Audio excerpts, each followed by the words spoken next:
Hello guys, আজকে আমি বানাবো চিলি সোয়াবিন। তার জন্য একটা বাটির মধ্যে জল গরম করছি, একটু নুন দিয়ে দিলাম, আর এর মধ্যে আমি সোয়াবিন দিয়ে দেব।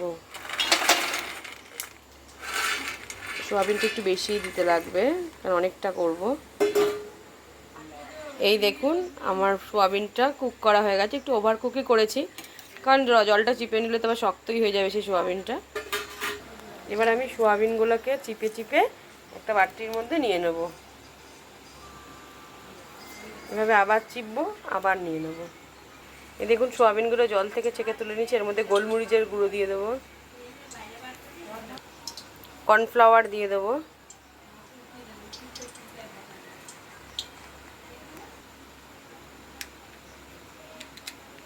ডিম দিয়েছি, আদা রসুন কাঁচা লঙ্কার পেস্ট,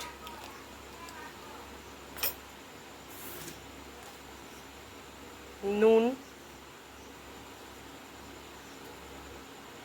এবার আমি সবগুলোকে একে একে মেখে নেব। এই যে মাখা রেডি হয়ে গেছে, এবার আমি একটু একটু করে কড়াইয়ে দিয়ে দেবো। কড়াইতে তেল নিয়েছি,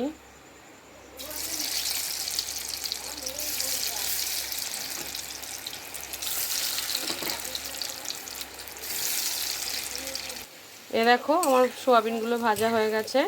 এবার আমি তুলে নেব। ভাজা আমার হয়ে গেছে, তো এটা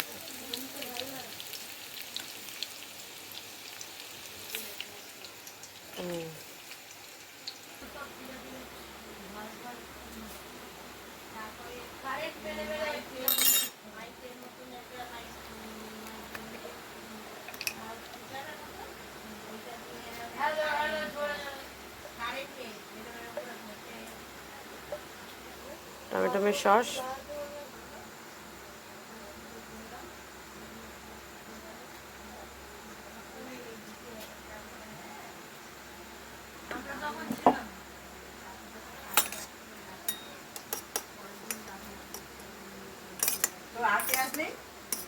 আছে ভেতরে। এই যে ক্যাপসিকাম আর পেঁয়াজ কুচি করে নিয়েছি। এই দেখো, এগুলো দিয়ে দেবো এক এক করে।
এই দেখো বন্ধুরা, আমার রেডি হয়ে গেছে চিলি সোয়াবিন। তো ভিডিওটা এখানেই শেষ করলাম। টাটা, ভালো থাকবে, সুস্থ থাকবে।